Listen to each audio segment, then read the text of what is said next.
Jack o Estripador é considerado um dos primeiros serial killers que existiram. Os crimes dele foram brutais e é um dos maiores mistérios sem solução que existem e que provavelmente a gente nunca vai saber quem ele realmente foi. Bem-vindos a mais um vídeo no canal. Se você gosta de conteúdo assustador, bizarro e misterioso, você tá no lugar certo. Toda semana tem pelo menos 3 vídeos longos, todo dia tem vídeo curto, então tem muito conteúdo pra vocês. Se você gosta desse tipo de conteúdo, não esquece de deixar seu like, se inscrever no canal, comentar outros temas que vocês querem ver aqui. As fontes e os créditos estão sempre na descrição do vídeo. E como vocês sabem, eu tava agora na Europa, porque eu tava lá pra gravar conteúdo pra vocês. Mas por uma reviravolta do destino, eu fui convidada pra participar de um evento aqui em Las Vegas. Então, tô aqui agora, tô gravando vídeo do quarto do hotel, porque não podia deixar vocês sem. E, inclusive, como eu fui pra Londres, esse vídeo aqui vai fazer uma partezinha do meu vlog de Londres, porque eu fui em um tour do Jack Estripador. Não sei se vocês sabem, mas lá uma das grandes atrações turísticas é você fazer esse tour. Um guia vai com você, passando por todas as ruas onde os crimes foram cometidos e também contando a história do que realmente aconteceu. Então, muito desse vídeo vai ser baseado no tour que eu fiz lá. Inclusive, o cara que deu o tour pra gente, ele escreveu um livro sobre o Jack Estripador, que de acordo com ele, ganhou um prêmio em 2017. E ele diz que é o mais completo sobre o caso. E eu imagino que qualquer pessoa que escreveu um livro sobre isso falaria a mesma coisa. Mas ele deu todos os detalhes, ele inclusive mostrou várias fotos pra gente. Foi bem claro e educativo. E, assim, vários detalhes eu não sabia. E eu vou contar tudo pra vocês hoje. Uma parte com alguns videozinhos ilustrando o meu caminho por esse tour e as ruas verdadeiras onde o caso aconteceu. E outras com as imagens que a gente usa sempre para ilustrar. Antes de começar o vídeo, eu também queria agradecer a vocês, porque essa oportunidade que eu tô tendo aqui em Las Vegas e outras oportunidades de viajar e tal, eu devo muito a vocês. Eu tô muito feliz dessas coisas estarem acontecendo, mas eu não estaria fazendo tudo isso se vocês não estivessem aqui assistindo os meus vídeos. Então, eu sou muito feliz e muito grata por poder trazer esse tipo de conteúdo pra vocês. E todas as vezes que eu for, vocês vão junto comigo, porque eu vou gravar tudo e é óbvio que vai estar sempre aqui no canal. Enfim, sem mais enrolação, tô falando faz quase 3 minutos, me perdoem, mas bora pra história de hoje.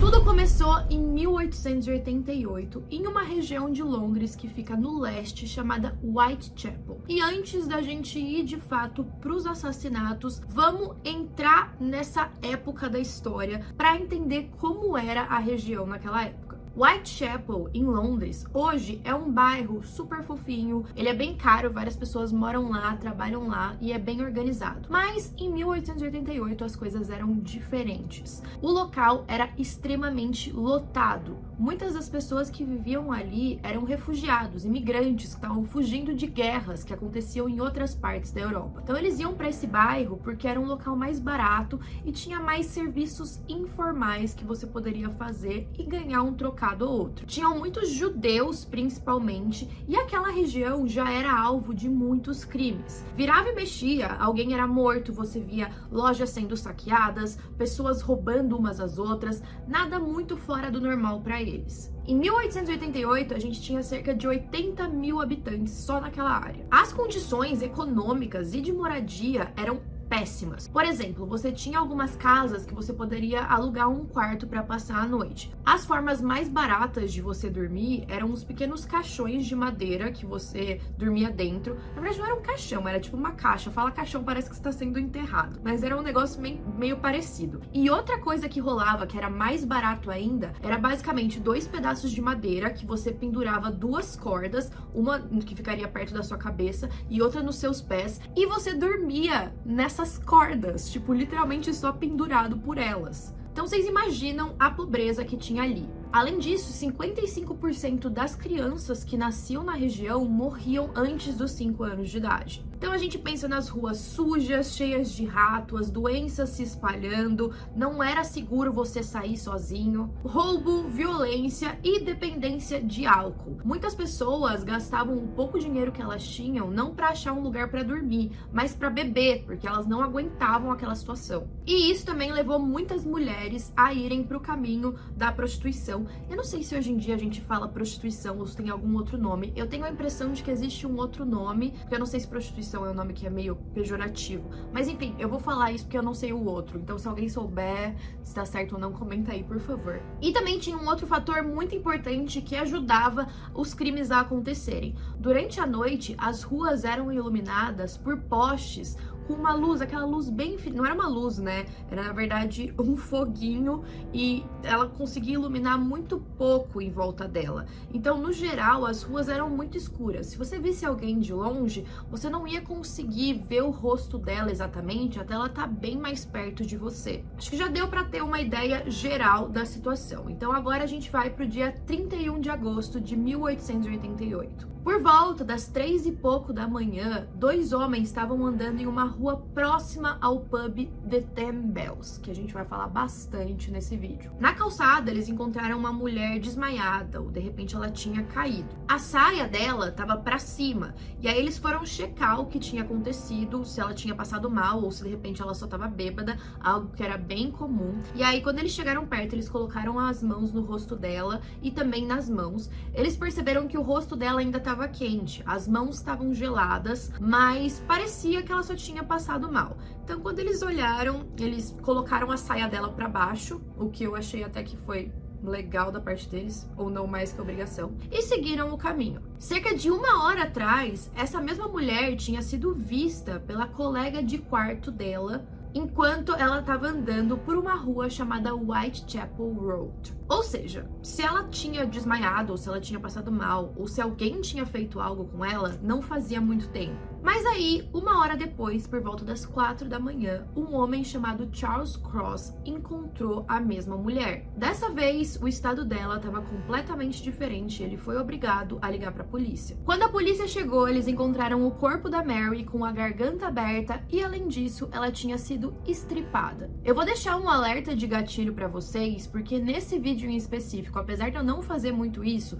eu vou descrever realmente o estado dos corpos, então pode ser sensível para algumas pessoas. A garganta dela tinha sido cortada com 2 cortes profundos. Um deles tinha cortado completamente o tecido e chegado até as vértebras atrás, ou seja, ela tinha sido quase decapitada. A parte inferior do abdômen dela foi rasgado de fora a fora, então ele foi cortado mais ou menos da metade até a vagina. Isso fez com que os intestinos dela saíssem para fora. Várias outras feridas foram causadas pela mesma faca do lado do abdômen. Cada uma delas foi feita de maneira descendente, então de cima para baixo, e parecia que na região dos órgãos genitais dela tinham mais facadas. Também foi determinado que ela só estava morta há cerca de meia hora. Então aí 2 teorias surgiram. Ou aqueles 2 primeiros homens estavam muito bêbados para ter percebido que a Mary estava morta e com sangue em volta dela, o que parece impossível porque quando a polícia chegou já tinha sangue em volta e depois esses 2 homens foram interrogados e eles falaram com muita certeza de que eles não tinham visto nenhuma ferida lá. E a outra teoria é que talvez o assassino tivesse deixado a Mary desacordada, e aí ele percebeu que os 2 homens estavam chegando, ele se escondeu até eles irem embora, e depois ele voltou e terminou o crime. A Mary tava na que na época se chamava Bucks Row, só que hoje é a Durward Street, que foi onde eu passei. E aí, na hora que a polícia encontrou o corpo da Mary, eles começaram a investigar, e apesar da região ser famosa por ter vários atos criminosos, eles nunca tinham visto algo tão violento assim. Uma pessoa que chegou e abriu um corpo de fora a fora e deixou os órgãos expostos não parecia algo normal e não era nada que eles já tinham visto antes. Apesar disso, estamos em 1888. Não temos técnicas de perícia, não tem nada muito específico na criminologia, então a gente só tinha que seguir as evidências e a polícia basicamente só tinha o depoimento daqueles 2 homens. Ninguém tinha visto nada, a gente só sabia mais ou menos o horário em que o crime tinha sido cometido. E aí, só 1 semana depois, no dia 8 de setembro de 1888, foi encontrado o corpo de uma outra mulher chamada Anne Chapman. Ela foi encontrada mais ou menos às 6 horas da manhã, perto dos degraus da porta do quintal do número 29 da Hanbury Street. Hoje, o número 29 é em um outro local. O do passado era um pouco mais pra frente na rua. Como no caso da Mary Nichols, a primeira vítima, a garganta dela também tinha sido cortada. Ela tinha 2 cortes profundos e quem encontrou o corpo foi um dos moradores daquela região chamado John Davis, um idoso. Esse crime foi um pouco mais violento do que o da Mary. O abdômen dela também tinha sido aberto. Uma parte da carne do estômago dela foi colocado acima do ombro esquerdo. E outra parte de pele, carne e até uma parte do intestino delgado dela foi colocado acima do ombro direito. A autópsia também revelou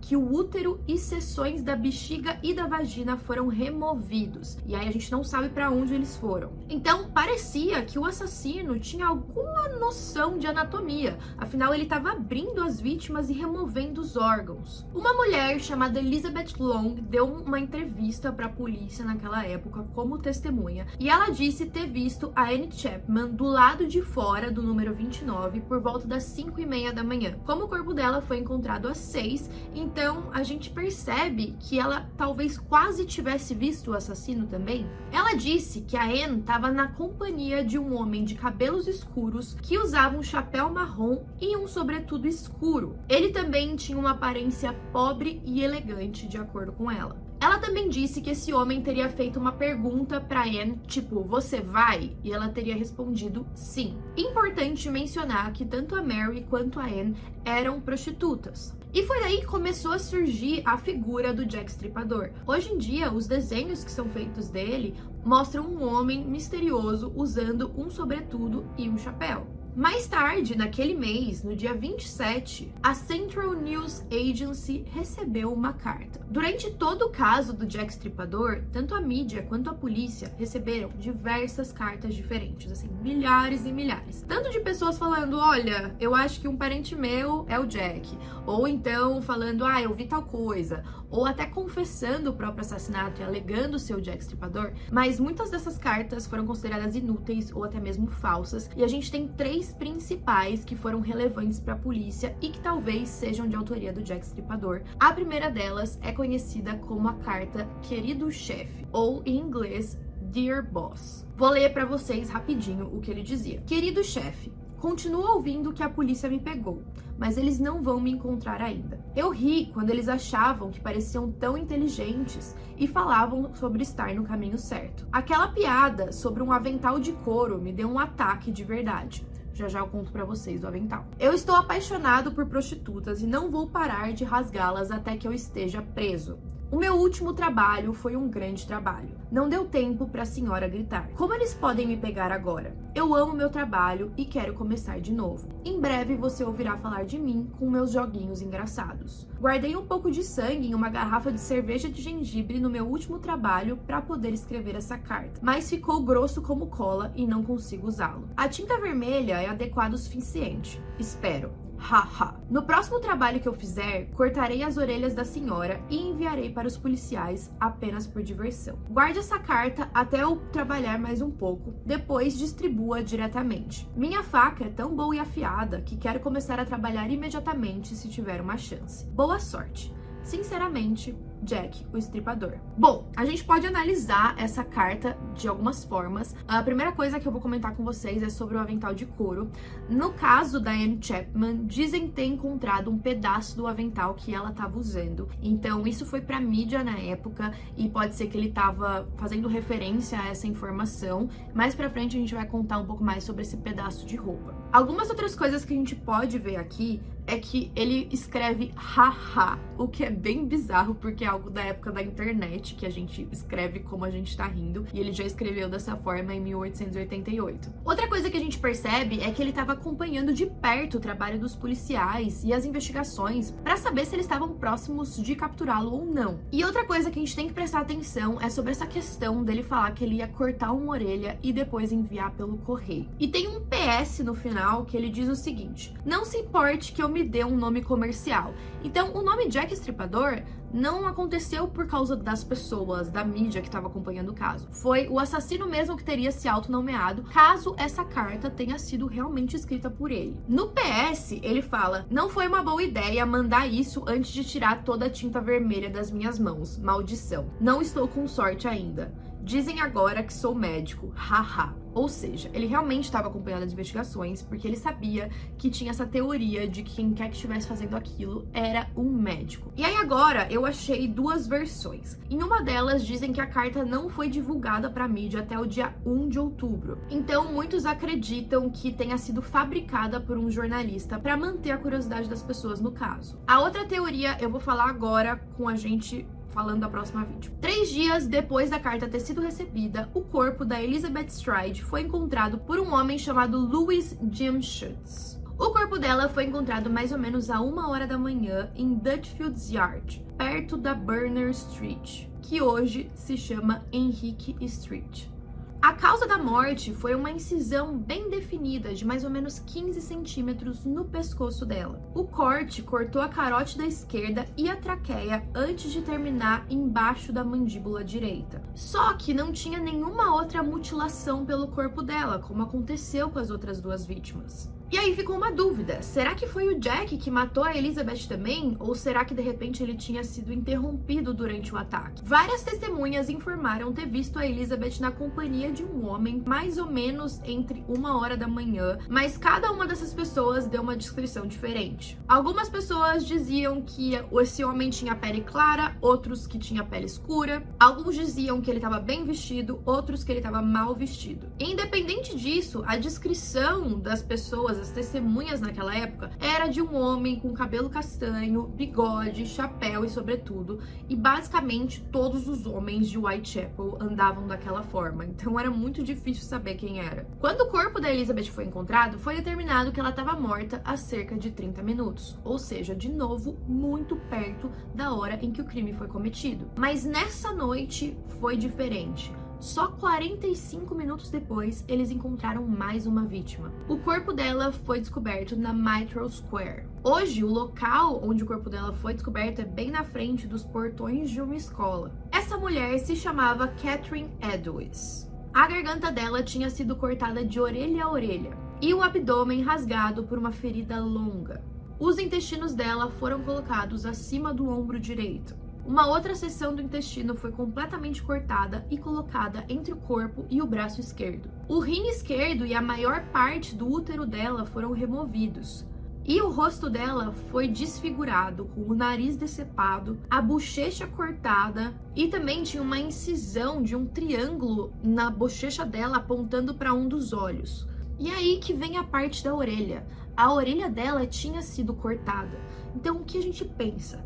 Que a pessoa que enviou a carta realmente estava planejando cortar uma orelha, ou então quem cometeu aquele crime, mesmo que fosse uma cópia do Jack, tinha lido a carta e tentado seguir os passos dele. Apesar disso, uma orelha nunca foi enviada para a polícia. Inclusive, 2 partes da orelha dela que foram cortadas foram recuperadas posteriormente no meio das roupas. O cirurgião da polícia que fez a autópsia no corpo dela disse que essas incisões e toda essa mutilação que ele cometeu teriam durado pelo menos 5 minutos. Então é bizarro pensar que a pessoa conseguiu cometer esse crime no meio de uma calçada, de um local lotado e ninguém viu.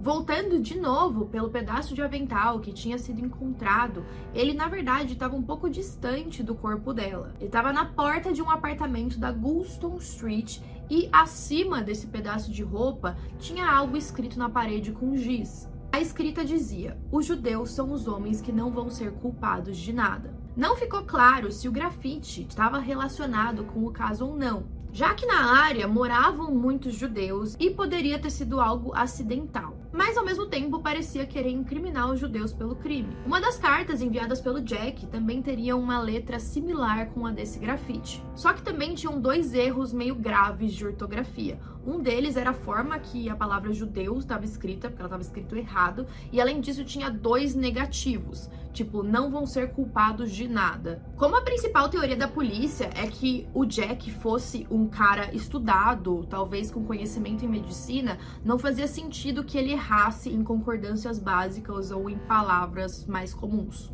Mas um detalhe crucial dessa pista é que ela estava em uma região que ficava do lado direito do corpo da Catherine e esquerdo do corpo da Elizabeth. Então a pista foi deixada meio que entre os dois corpos. Isso mostrava para a polícia que o assassino teria que ter voltado para a área e para a região em que ele cometeu os crimes, mesmo sabendo que agora estava lotada de policiais. Isso poderia indicar que ele morava naquela região. Ele teve que voltar para lá para poder ir para casa. Só que aí a polícia cometeu um grande erro. Eles ficaram com medo daquele grafite estimular ainda mais o antissemitismo na região. Então eles decidiram apagar antes do sol nascer. Então a gente perdeu essa evidência. Aí a polícia recebeu essa nova carta com uma caligrafia semelhante que dizia mais ou menos o seguinte: eu não estava brincando, querido chefe, quando eu te dei essa pista. Você vai ouvir sobre o trabalho do Jack amanhã, em dobro dessa vez. A número 1, eu não consegui terminar o serviço antes da polícia chegar. Obrigado por guardar a última carta até eu poder voltar a trabalhar de novo. Essa carta chegou na manhã seguinte do duplo assassinato. Até então, o público não sabia que esses dois crimes tinham acontecido naquela noite, então eles realmente acreditam que foi uma carta do Jack. Mas em outras fontes que eu pesquisei, eu encontrei que, na verdade, o público já sabia da notícia quando a carta chegou, então fica essas duas opiniões diferentes, não sei. Mais ou menos na semana do dia 3 de outubro, a polícia passou literalmente a semana olhando de casa em casa e investigando todo mundo. Eles chegaram a interrogar mais de 2.000 pessoas, mas eles simplesmente não encontravam nada, não tinha nenhuma evidência. É claro que hoje em dia, quando a gente fala, não tinha nenhuma evidência, com certeza tinha, mas a gente tá em tempos muito sombrios para resolução de crimes, então era muito difícil que eles conseguissem trabalhar com qualquer coisa. E aí, no dia 16, um homem chamado George Lusk recebeu uma carta. Ele fazia parte de um grupo de comerciantes da cidade que estava comprometido a ajudar a polícia a capturar o Jack Estripador. E não porque eles eram bons samaritanos e porque eles queriam aquele crime resolvido. Na verdade, eles até queriam, porque estava todo mundo com medo de sair da rua e eles não achavam que a polícia estava fazendo um trabalho muito bom. Mas, ao mesmo tempo, como eles eram comerciantes, eles achavam que os crimes do Jack estavam atrapalhando os negócios. Essa carta ficou conhecida como a carta From Hell, ou do Inferno. Essa carta ficou conhecida como do Inferno pela forma que ela tinha sido escrita, e eu vou deixar ela aqui para vocês lerem. Além da carta, ele recebeu um presente, entre aspas, que era metade de um fígado humano. A polícia acredita que esse fígado era o da Catherine, afinal, ela foi encontrada sem ele. Só que a Catherine também era conhecida por beber muito, e alguns médicos que analisaram o caso diziam que, se fosse o fígado dela, ele estaria bem mais prejudicado do que o que foi enviado, que estava em perfeitas condições. Já que o fígado não parecia ser o da Catherine, a polícia meio que descartou essa carta. Eles não acreditam que seja mesmo do Jack, mas sim de um estudante de medicina que talvez estivesse querendo pregar uma peça, fazer uma brincadeira. Por que alguém faria isso? Não sei. E aí, no dia 9 de novembro, foi encontrado o quinto e o que acredita-se ser o último corpo da última vítima do Jack Estripador. Tenham em mente que algumas pessoas que estudam o caso acreditam que ele cometeu vários outros crimes, que ele tenha matado mais ou menos 11, 12 pessoas, mas meio que confirmado que foi do Jack Estripador são essas 5. A última vítima foi uma mulher chamada Mary Jane Kelly. Ela estava na cama do quarto dela, onde ela vivia na Dorset Street, por volta das 10h45 da manhã. Esse foi de longe o pior dos assassinatos e a gente vai tomar um pouquinho mais de tempo falando sobre a Mary Jane. A Mary Jane era uma mulher, filha de imigrantes, ela teve uma vida bem difícil e ela morava nesse quarto, né, o que tinha basicamente só uma cama, com um homem chamado Joseph Barnett. E aqui também existem duas versões. Algumas pessoas dizem que ele era o namorado dela, outras pessoas dizem que ele era só um colega de quarto, mas que tinha uma obsessão e era apaixonado por ela. E aí, como eles dividiam o quarto, eles precisavam trabalhar para pagar esse quarto. Chegou um momento em que o Joseph perdeu o emprego dele. Antes dele estar trabalhando, a Mary Jane trabalhava como prostituta, mas o Joseph odiava, assim, ele tinha pavor, ele odiava mulheres que tinham esse tipo de trabalho e ele criticava muito. Só que aí a Mary Jane falou, tá, você perdeu seu emprego, eu vou ter que trabalhar e é isso que eu posso fazer, você vai ter que aceitar. O Joseph não gostou daquela situação, ele ficou muito bravo e isso causou várias brigas entre eles. Teve até uma vez que a Mary Jane, além dela estar trabalhando como prostituta, um dia ela levou 2 das colegas dela pra casa talvez para ajudar elas, para elas passarem a noite ali. E o Joseph ficou muito bravo, eles tiveram uma briga muito feia que levou até uma das janelas serem quebradas e a Mary expulsou ele de casa. Ela não queria ele mais ali. Essa briga aconteceu 10 dias antes do corpo da Mary ser encontrado e ele já não estava mais morando na casa.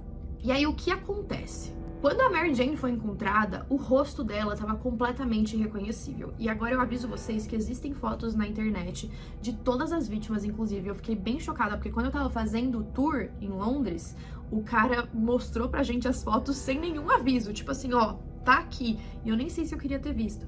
Mas a foto do corpo da Mary tem que ter estômago. É muito pesada, eu já aviso. Eu sei que vocês vão procurar, né? Eu não sei nem por que eu falo desse jeito, porque daqui a pouco vocês estão lá, enquanto vocês estão assistindo o vídeo, vocês estão lá procurando no Google. Mas enfim, o rosto dela basicamente não existia mais. Ela estava completamente desfigurada. A garganta dela também tinha sido cortada até a espinha. Ela também tinha sido quase decapitada. O abdômen estava quase completamente vazio.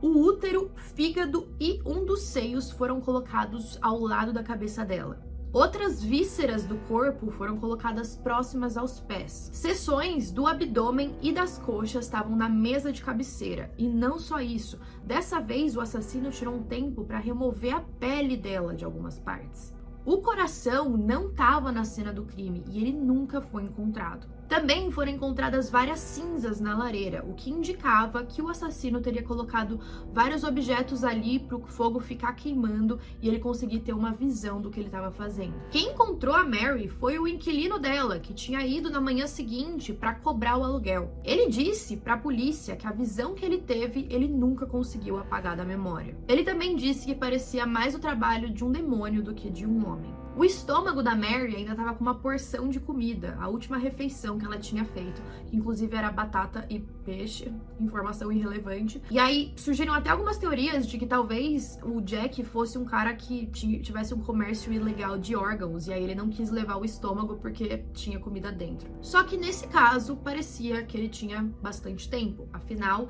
ele ficou lá dentro do quarto mutilando a Mary por muito tempo. E aí, depois que o corpo da Mary Jane foi encontrado, ainda sem nenhuma evidência, sem nenhum suspeito, ainda com diversas pessoas sendo interrogadas, de repente parou. Alguns outros crimes aconteceram, algumas pessoas tentaram remeter esses crimes ao Jack Estripador, mas o modus operandi era um pouco diferente, os investigadores que analisaram não acreditam que tenha sido realmente ele, então a gente acredita que realmente são só essas pessoas. Só que é bizarro que as mortes tenham parado de repente, porque, afinal, o Jack mandando as cartas para a polícia parecia ser uma pessoa que não tinha intenção de parar tão cedo. Então, as teorias é que ou ele foi preso, ou ele foi morto, ou ele foi institucionalizado em algum asilo, alguma coisa assim, ou então ele mudou para outro país. O médico da polícia, chamado Thomas Bond, deu a opinião dele sobre os casos e ele acredita que em todos eles a garganta foi cortada primeiro. Então a mutilação dos corpos aconteceu quando cada uma das vítimas já tinha morrido. Ele, particularmente, não acredita que o assassino tem alguma coisa a ver com medicina. Ele acredita que é uma pessoa com hábitos solitários e que tinha alguns instintos, algumas crises de violência, crises homicidas e eróticas. Isso porque em todos os assassinatos parecia que o assassino tinha tomado um cuidado a mais com os órgãos genitais. Ele sempre removia o útero, ele mutilava mais aquela parte. Então parecia que ele tinha alguma excitação sexual fazendo aquilo, ou então ele tinha uma raiva, um ódio por mulheres. Hoje, a gente tem muitos problemas para solucionar esse caso e para conseguir investigar mais, porque não sobraram quase nenhuma evidência. As análises de DNA nas cartas são inconclusivas. Isso porque o material disponível já foi manuseado diversas vezes. Ele foi contaminado, então é muito difícil a gente ter algum resultado satisfatório. E mesmo as cenas do crime também foram muito contaminadas. Aquele pedaço de roupa que foi encontrado, várias pessoas colocaram a mão, tem vários DNAs bagunçados ali. E outra coisa terrível que aconteceu e que pra mim não faz sentido nenhum é que em 1892, pouco depois que os crimes pararam, a polícia decidiu encerrar o caso. Eles não tinham mais evidências, eles não sabiam o paradeiro desse cara, os crimes também não estavam acontecendo mais, de repente eles entenderam que eles tinham outras prioridades E no Reino Unido, não sei se é só na Inglaterra ou se no Reino Unido no geral, mas pelo menos naquela época, quando você encerrava um caso, ele ficava selado por 100 anos. Eu não sei se é assim ainda, mas qual é o ponto de você selar um caso desses por 100 anos? A gente só teve acesso de novo aos arquivos do caso Jack Stripador em 1992. Passou muito tempo. Quando foi reaberto, o assassino já tinha morrido há muito tempo. Talvez com os avanços da tecnologia, se não tivesse sido selado, a gente conseguiria ainda descobrir quem ele era. Em 1998, o FBI construiu um perfil do que eles acreditavam ser o Jack. Primeiro, eles acreditavam que as vítimas escolhiam ele e não ele escolhia as vítimas. Como assim? Por elas serem prostitutas, eles acreditam que talvez esse homem estava andando nas ruas tarde da noite e as mulheres mesmo chegavam nele para oferecer os serviços. Também não tinha nenhum indício de que o Jack abusava sexualmente das vítimas. O FBI determinou que ele definitivamente tinha sim conhecimento em anatomia. E as cenas do crime formavam um triângulo que o FBI chamou de zona de conforto secundária. Eles acreditam que o Jack morava na zona de conforto primária, que foi onde o primeiro crime foi cometido, mas esse primeiro crime fica longe desse triângulo, fica um pouco mais pra lá. E eles também acreditam que ele vivia ou trabalhava em Whitechapel. Ele provavelmente teria vindo de uma casa com uma mãe dominante e um pai muito passivo. A mãe provavelmente bebia muito, talvez até traía o pai, que não fazia nada. O Jack provavelmente não respeitava o pai, o que fez com que ele internalizasse muita raiva. E aí ele era muito solitário e esses assassinatos traziam um certo tipo de sensação de controle para ele. E aí os alvos seriam mulheres, como a mãe. Eles também acreditam que ele poderia ter sido um assistente de necrotério ou algum assistente hospitalar, de médico, de enfermeiro. E por fim, acreditam que ele tinha autoestima baixa, que ele era muito ruim com mulheres, provavelmente não era casado e se fosse, seria com uma mulher mais velha. Eles também acreditam que ele bebia antes dos assassinatos. E aí ele se sentia confiante nos locais onde ele matava. Eu acho muito bizarro como o FBI consegue todas essas informações de análise comportamental, mas é isso que eles dizem. E agora, depois dessa ideia geral do caso, a gente vai para os suspeitos. Gente, esse vídeo vai ficar gigante, tô falando faz muito tempo já. Então vamos falar sobre os suspeitos. O chefe de investigação da Scotland Yard, que basicamente é o FBI britânico, tinha 3 suspeitos que ele acreditava que poderiam mais certamente ser o Jack. E ele sim acreditava que o suspeito tinha pelo menos um conhecimento básico em anatomia. A gente vai falar sobre os 3 suspeitos dele e também alguns outros que apareceram por aí. Mas tenham em mente que tem 1 milhão de pessoas que já foram consideradas suspeitas. Então, por exemplo, o cara que escreveu Alice no País das Maravilhas foi considerado suspeito. Um dos, príncipes, parentes da Rainha Vitória também foi considerado suspeito, mas, isso foi confirmado que era uma teoria da conspiração, porque dizem que ele ia pro bairro de Whitechapel meio que escondido pra ter encontros com prostitutas, e também tem uma teoria de que ele pegou sífilis em um desses encontros e isso fez com que ele ficasse doido. Então, vamos tentar se manter nas teorias mais famosas e, enfim, se vocês tiverem algum outro suspeito que eu não mencionei aqui, deixem aí nos comentários, porque como esse caso é muito famoso, eu acredito que todo mundo tem 1 milhão de suspeitas diferentes. O primeiro que a gente vai falar aqui era um cara chamado Montaigne Johnson Druitt. Ele era barista e ele tinha um primo e um tio que eram médicos. Ele mesmo não tinha conhecimento de anatomia, não estudava medicina nem nada, mas ele morava com esse primo. Ele morava enquanto o primo estava trabalhando com medicina e enquanto os assassinatos estavam acontecendo. Eu particularmente não acho que ele seja o Jack, até porque não é porque você mora com uma pessoa que pratica medicina que de repente você consegue fazer uma cirurgia ou que você tem conhecimentos. Talvez ele observasse o trabalho do primo ou alguma coisa assim, mas enfim. Acho estranho. Dizem que depois do primeiro assassinato, a mãe dele enlouqueceu e ele tinha muito medo de enlouquecer também. Além disso, alguns familiares dele o apontavam como Jack Stripador, mas naquela época, por mais bizarro que isso possa parecer, várias pessoas diziam que parentes delas eram o Jack. Aquele caso era muito famoso e parecia que as pessoas queriam essa popularidade. Elas queriam essa fama de falar, não, era o meu parente que era o Jack, era ele que estava cometendo esses crimes. Então, Então, elas denunciavam os próprios parentes e pareciam achar aquilo legal. Mas o que mais deixa suspeitas pra esse cara é que ele basicamente desapareceu depois que o último crime foi cometido e ele reapareceu 4 semanas depois, morto. Ele estava boiando no rio Tâmisa e então acreditam que os assassinatos pararam de repente porque ele teria morrido. Fora isso, não tem muito mais do que a gente incriminar esse cara. Eu não acho que seja ele. Mas quem sou eu, né? Um outro cara que foi considerado durante a investigação era um cara chamado John Pfizer. Ele tinha o costume de se aproximar de prostitutas e depois tentar esfaqueá-las com uma faca de açougueiro. Só que desde o início da investigação, ele tinha álibis, ele foi interrogado, então ele foi descartado bem rapidamente. Depois, a gente tem o John Saunders. Ele era estudante de medicina em Londres durante vários anos e diziam que ele tinha algum tipo de doença mental. Ele tinha alguns ataques de violência e acabava descontando na própria família o tempo todo. E isso acabou levando ele para diversas internações em hospitais psiquiátricos que naquela época eram chamados de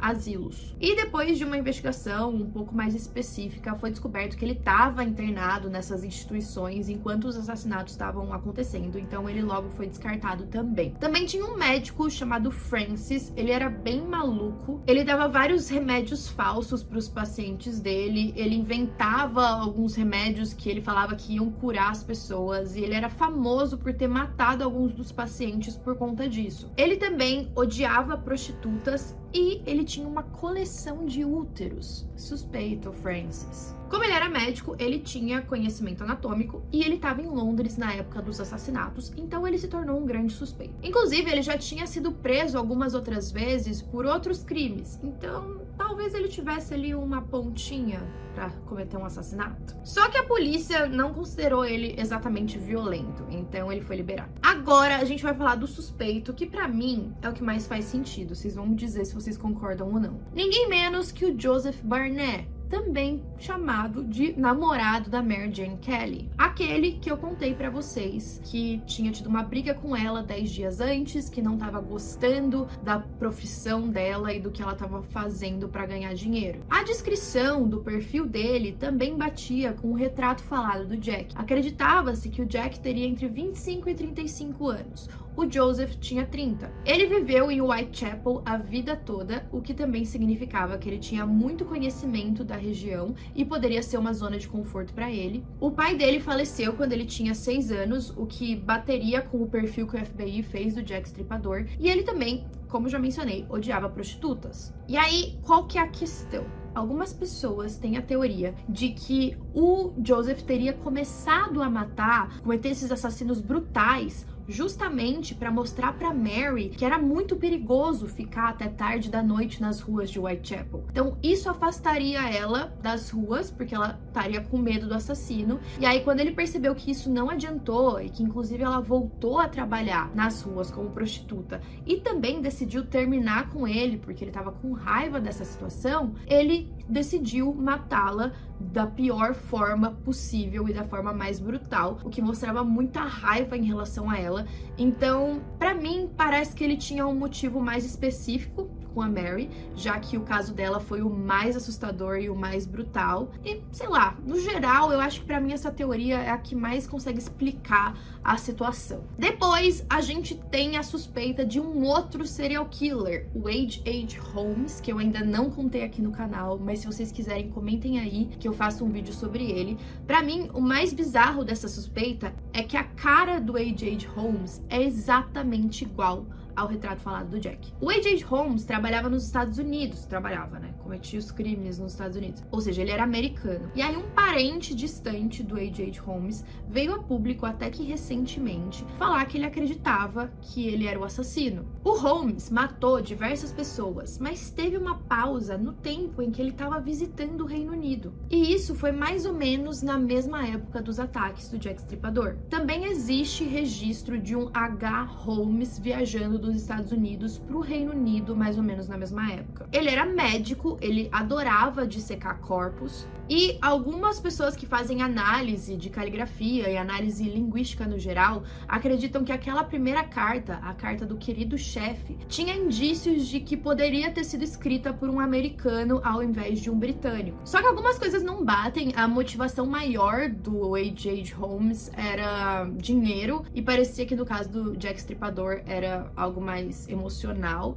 Então existem algumas dúvidas, mas é uma das suspeitas. Aaron Kominsky também foi um suspeito. Ele chegou em Londres quando ele era adolescente e na época dos crimes ele tinha 23 anos. Ele também sofria de algum tipo de doença mental e também odiava prostitutas. Em 1889, ele foi institucionalizado em um asilo. Ele era barbeiro e em 2019 saiu uma evidência que levantou ainda mais as suspeitas em relação a ele. Isso porque agora a gente volta para aquele pequeno pedaço de tecido do avental da Catherine. Em 2019, a gente conseguiu fazer algumas análises de DNA nesse pequeno pedaço. De acordo com as análises, esse pedaço tem um elemento de DNA que bateria com uma das parentes vivas hoje do Aaron. Só que aí tem duas coisas que refutam. A primeira que eu encontrei foi que, na verdade, esse cara que fez a análise genética cometeu um pequeno erro. Ele tinha achado uma pequena mutação do DNA que teria só em uma pequena parcela da população,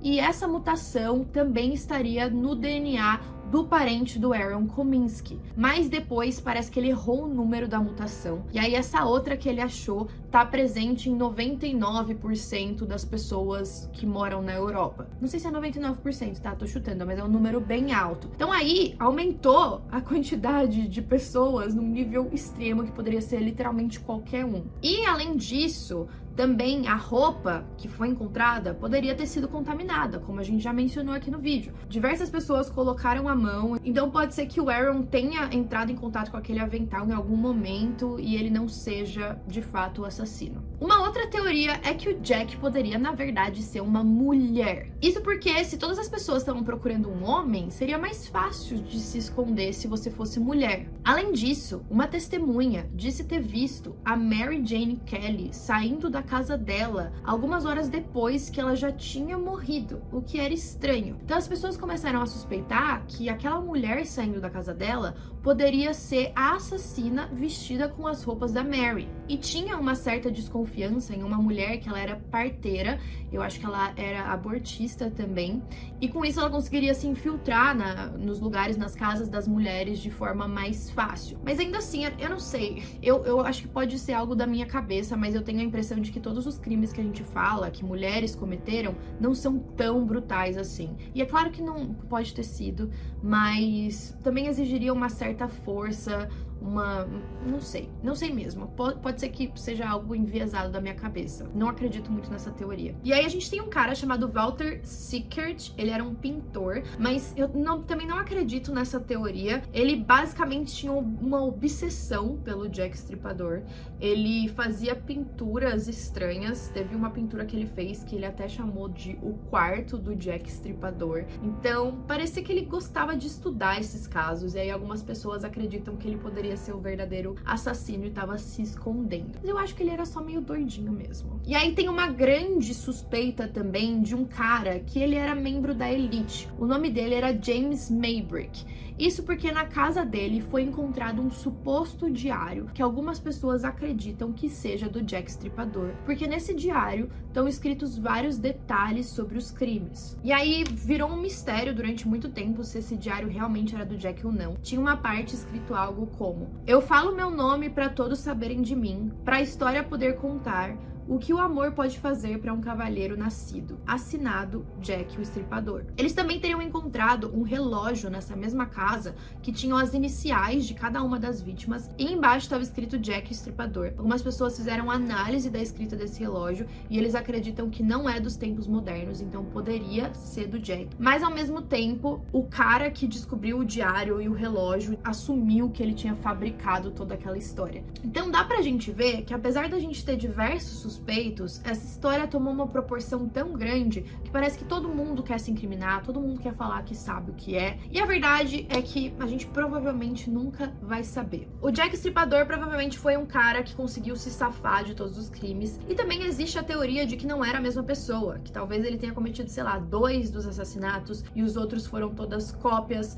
Pode ter sido 2 pessoas, podem ter sido várias pessoas. De novo, Whitechapel era um bairro muito perigoso. Talvez as pessoas começaram a se inspirar em assassinatos bárbaros, infelizmente, vendo as notícias, vendo a popularidade do Jack e querendo se aproveitar dessa fama. Enfim, esse caso não deixa de ser bem misterioso e interessante. É bem trágico, eu não consigo nem imaginar o que essas mulheres passaram. Ainda bem que já faz bastante tempo e, enfim, esse foi o caso de hoje. Acho que falei bastante. Não sei se deixei passar alguma coisa, mas espero que não. Comentem aí o que vocês acharam e qual suspeito vocês acham que é o mais provável. Eu sei que eu dei muita minha opinião sobre os suspeitos, mas vocês podem tirar as próprias conclusões. Então é isso e até a próxima.